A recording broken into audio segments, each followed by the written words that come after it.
Olá, meus irmãos, Deus os abençoe, em nome de nosso Senhor Jesus Cristo. É um grande privilégio estar aqui para mais essa conversa. Eu espero que seja algo relevante para cada um dos nossos corações e que esses pequenos comentários possam servir para fazer com que a fé de cada um de nós possa crescer.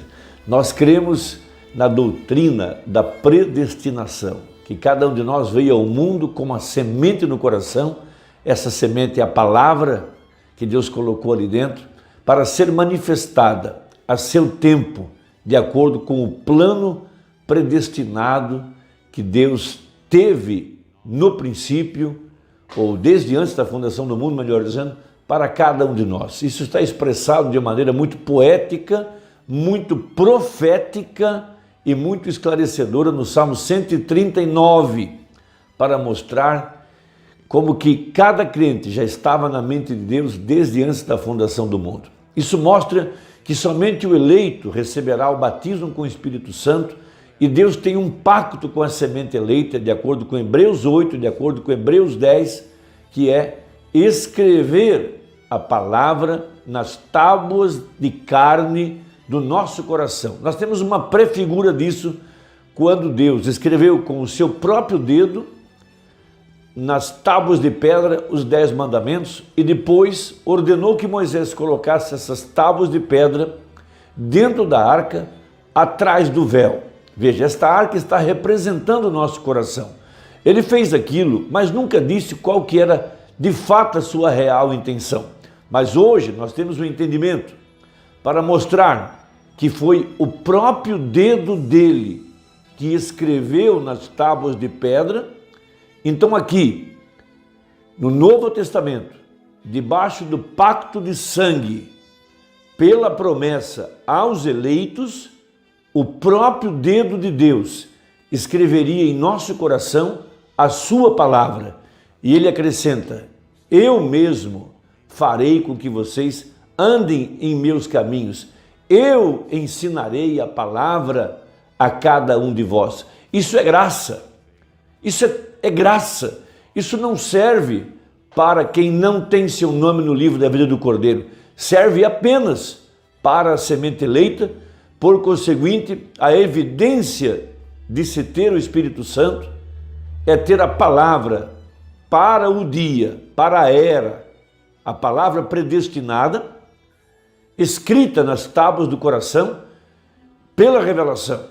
Por isso, ele estabeleceu tudo debaixo da fé, pela fé. E fé é a revelação. Veja, é o professor, é o mestre interior que abre o nosso entendimento e, ao fazer isso, ele está escrevendo, ensinando e imprimindo em nossos corações a verdade da palavra. Então temos o Salmo 139, a partir do versículo 14, onde Davi, sendo um profeta, ele captou os pensamentos de Deus e ele expressou o mistério da sua própria vida. Ele captou, veja, o mistério que envolvia a sua existência, de onde ele veio, qual o propósito para o qual ele foi colocado aqui na terra. Veja, e o que seria em sua jornada terrena e qual seria o seu destino eterno. Ele captou o mistério que ele estava na mente de Deus. Ele captou o mistério quando Deus lhe mostrou qual o motivo pelo qual ele nasceu na família de Jessé para ser um pastor, um tipo perfeito de Cristo que foi tirado do curral e foi levado ao trono da majestade. Veja, em sua vida, ele estava vivendo o mistério da vida de Cristo. Não era a sua própria vida, mas era a vida de Cristo. Veja, e ele viu o seu futuro eterno, ele viu a sua vida redimida e viu a sua vida eterna. Veja, eu te louvarei, porque de um modo terrível e tão maravilhoso fui formado. Ele captou o mistério.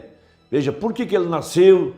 Porque ele tinha certa característica, porque ele foi um homem segundo o coração de Deus. Ele captou o mistério de que ele tinha sido desenhado, veja, de acordo com um projeto que Deus tinha em sua mente, o mistério, veja, que seria revelado em sua própria vida. O mesmo está acontecendo com cada um de nós, nesse tempo presente, que estamos descobrindo de onde viemos. Veja, para o que estamos aqui na terra?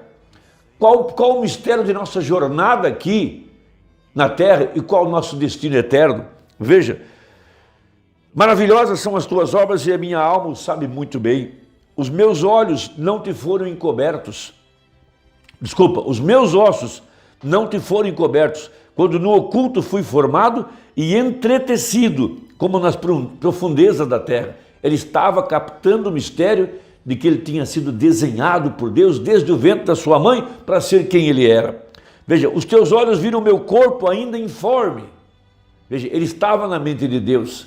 Deus viu ele, viu o seu nascimento, viu toda a sua vida, viu o seu futuro.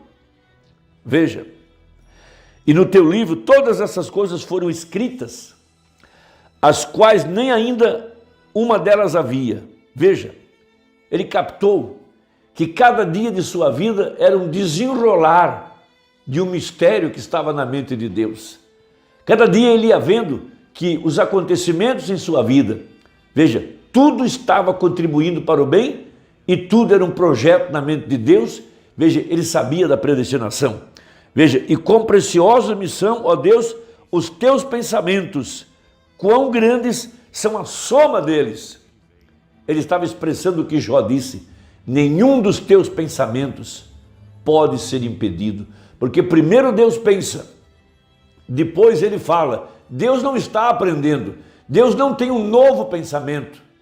Quando ele pensa, aquilo é para sempre. E a seu tempo ele fala a palavra e ela é executada de acordo com sua ordem. Veja, a palavra de Deus não pode voltar vazia. Ela se cumpre exatamente da forma que Deus tinha planejado. Veja, e quão preciosa missão, ó Deus, os teus pensamentos.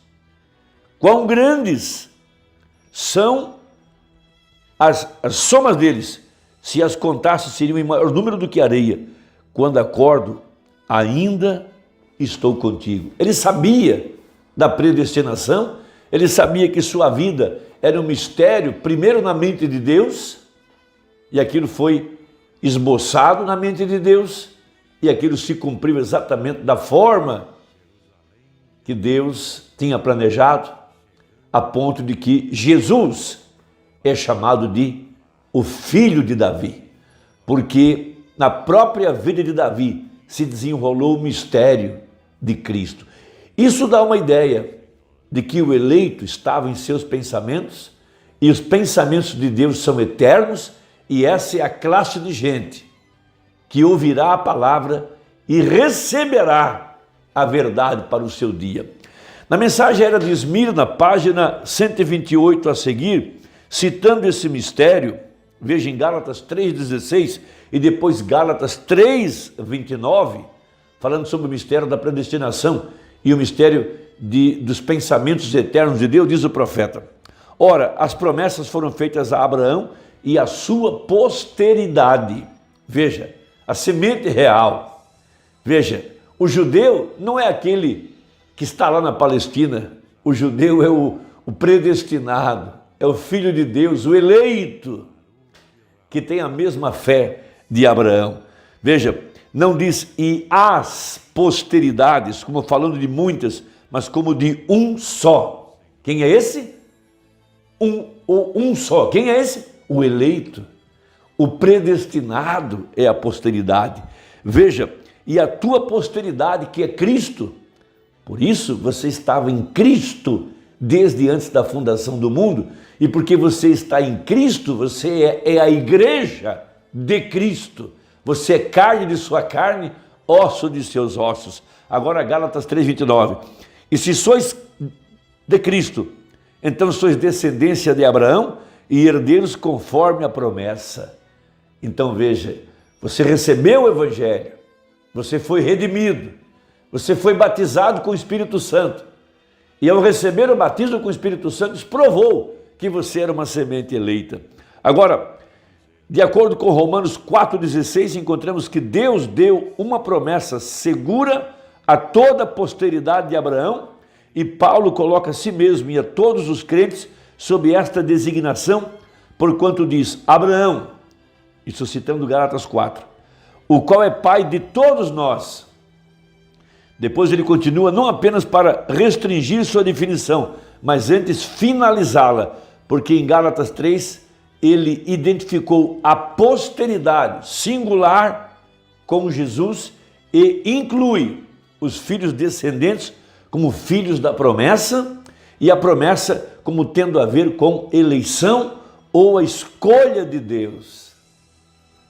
Veja, diz o profeta, e isso é exatamente o que temos falado. Estes que são da descendência real são os eleitos de Deus, são os predestinados, pré-conhecidos de Deus, e estavam na mente de Deus e em seus pensamentos, como Davi expressa no Salmo 139.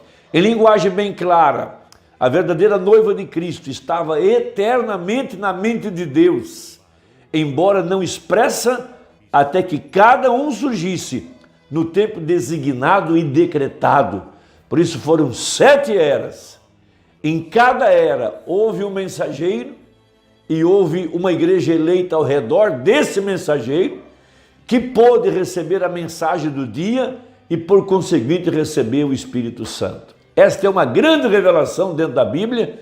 São 7 dias da semana, são 7 eras da igreja.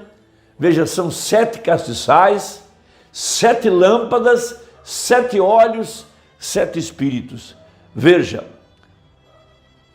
quando cada membro surgiu, ele tornou-se expresso e tomou o seu lugar no corpo. Assim, esta noiva é a literal noiva semente da palavra falada. E embora ela seja feminina em designação, é também chamada de o corpo de Cristo. E é bastante evidente que ela deve ser chamada assim, pois ela foi predestinada nele. Veja, foi predestinada nele, veio da mesma fonte, veja, era eterna com ele, está agora manifestando a Deus em um corpo de muitos membros, ao passo que Deus outrora foi manifesto em um membro, a saber, nosso Senhor Jesus Cristo, mas agora é num corpo, um corpo de muitos membros. Pois bem, aqui estamos chegando a uma conclusão, assim como Logos, São João capítulo 1, Gênesis 1, eterno foi manifesto no Filho, e em Jesus habitava corporalmente toda a plenitude da divindade, e aquele ser eterno era o Pai manifestado em carne, e por isso ganhou o título de Filho, assim também nós, eternos em seus pensamentos. Veja, na nossa vez, nos tornamos a semente da palavra falada, composta de muitos membros, manifestada na carne, e aqueles pensamentos eternos agora manifestos na carne são os filhos de Deus, assim como somos chamados. Para concluir, nós não nos tornamos semente pelo renascimento, nós éramos semente e, portanto, renascemos, porque somente os eleitos podem renascer. Veja, a razão pela qual podemos ser vivificados é porque éramos semente. No que não é semente não há nada para ser vivificado. Ou seja, no que não tem uma semente eleita no coração, a chuva, o Espírito Santo, não tem nada para trazer a vida.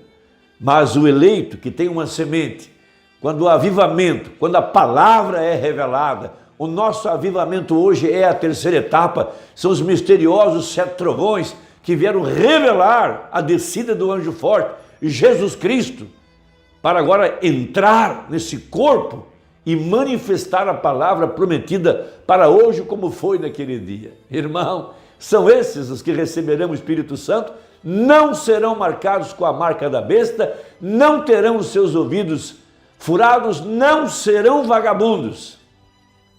Eles são como árvores plantadas na casa do Senhor e darão o seu fruto na estação própria. Deus te abençoe. Espero que a conversa tenha ajudado. Até a próxima, se Deus quiser, em nome de Jesus. Amém.